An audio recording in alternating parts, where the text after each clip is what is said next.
এমন একটা গাছ যে গাছের চারিদিকে কাটা কিন্তু ফলটা মিষ্টি সুস্বাদু। এই সুস্বাদু ফল খেতে হলে এই কাটাগুলো সহ্য করতে হবে। ধৈর্য। ছোট্ট ছেলে মেয়েদেরকে ননির পুতুল করে গড়ে তুলবেন না, খবরদার। ওদেরকে কষ্ট সহিষ্ণু করে গড়ে তুলবেন।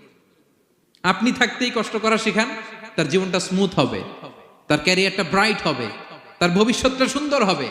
ছেলে মেয়েরা কিছু চাইলেই সাথে সাথে দিবেন না। অনেক বাবা মা আছে এত আদর করে, এত বেশি আহ্লাদ করে, যা চায় তাই দেয়, পরে হিতে বিপরীত হয়, ঠিক কিনা? ছেলে মেয়েকে অভাব শেখান, ছেলে মেয়েকে কষ্ট শেখান, ওদেরকে সংগ্রাম শেখান, প্রতিকূল পরিবেশে কি করে টিকে থাকতে হয় এটার সবক শেখান। সেদিন লোকমান তাই করলেন, ছেলেদের সবর শিখাইলেন যে বাবা ধৈর্য ধারণ করো, আতঙ্কিত হবা না। জীবন এটা সহজ নয়, জীবন চলার পথ সহজ নয়, এটাকে সহজ করে নিতে হয়। কখনো সবর করে